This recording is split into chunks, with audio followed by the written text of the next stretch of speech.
रूस और यूक्रेन युद्ध के दौरान अमेरिका के प्रेसिडेंट बाइडेन ने दुनिया को दो बड़ी वार्निंग दी हैं। और पहली वार्निंग ये है कि रूस को एक लंबे युद्ध के लिए तैयार हो जानी चाहिए, क्योंकि जो रूस और यूक्रेन का जो युद्ध चल रहा है वह दीर्घकालीन युद्ध है। अगर रूस यह सोचे कि यह युद्ध 1 या 2 महीने में ख़त्म हो जाएगा तो ऐसा बिल्कुल भी नहीं होगा। और बाइडेन ने दूसरी वार्निंग दी है फूड शॉर्टेज को लेकर के, क्योंकि जो रूस और यूक्रेन के मध्य में जो युद्ध चल रहा है उसके कारण पूरी दुनिया में फूड शॉर्टेज होने वाली है, क्योंकि रसिया और यूक्रेन गेहूं के बहुत बड़े एक्सपोर्ट करने वाले देश हैं। वहीं इसी बीच में वेस्टर्न कंट्री के बीच में इस बात की भी बहस तेज हो चुकी है कि रूस कभी भी कीव पर, यूक्रेन पर परमाणु हमला कर सकता है। अब देखिए कि अमेरिका यहाँ पर रूस और यूक्रेन वार को एक आइडियोलॉजिकल तरीके से देखने की कोशिश कर रहा है और इसमें उसने दुनिया को 2 धड़ों में बांटने की कोशिश की है।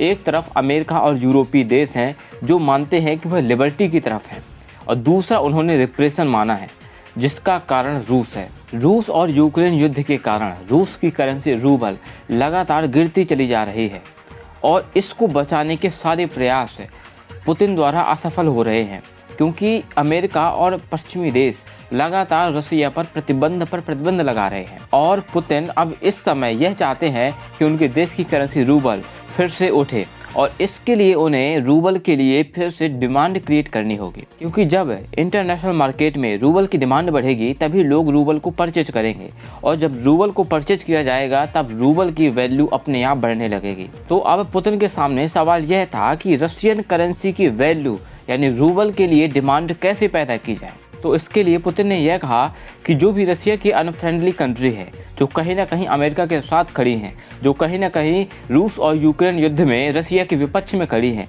अगर उन्हें रसिया से नेचुरल गैस परचेज करनी है तो इसके लिए जो उन्हें पेमेंट करनी होगी वह रूबल में ही करनी होगी। ऐसे में पुतिन की यह स्टेटमेंट काफ़ी मैटर करती है, क्योंकि यूरोप में कई ऐसे देश हैं जो रूस पर बहुत ज़्यादा डिपेंडेंट हैं नेचुरल गैस को लेकर के। बल्गेरिया, फिनलैंड, जर्मनी, इटली और पोलैंड जैसे देश आते हैं। इन देशों के लिए बहुत बड़ी मुश्किल खड़ी हो जाएगी अगर रसिया अचानक से नेचुरल गैस की सप्लाई बंद कर देता है। ऐसे में इन देशों में नेचुरल गैस की डिमांड बहुत ज़्यादा बढ़ जाएगी, इनकी फैक्ट्रियाँ बंद हो सकती हैं और इससे मैन्युफैक्चरिंग भी प्रभावित होने वाली है।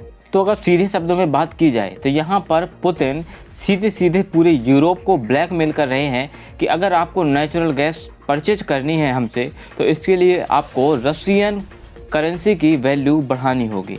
इसके साथ ही अमेरिका ने यह भी कहा है कि जल्द ही वर्ल्ड में फूड शॉर्टेज होने वाली है, क्योंकि रसिया और यूक्रेन 2 बड़े एक्सपोर्ट करने वाले देश है गेहूं का, और अमेरिका खुद भी इंपोर्ट करता है गेहूं का। ऐसे में जब रसिया पर सैंक्शंस लगे हुए हैं तो पूरे वर्ल्ड में फूड शॉर्टेज होने वाली है।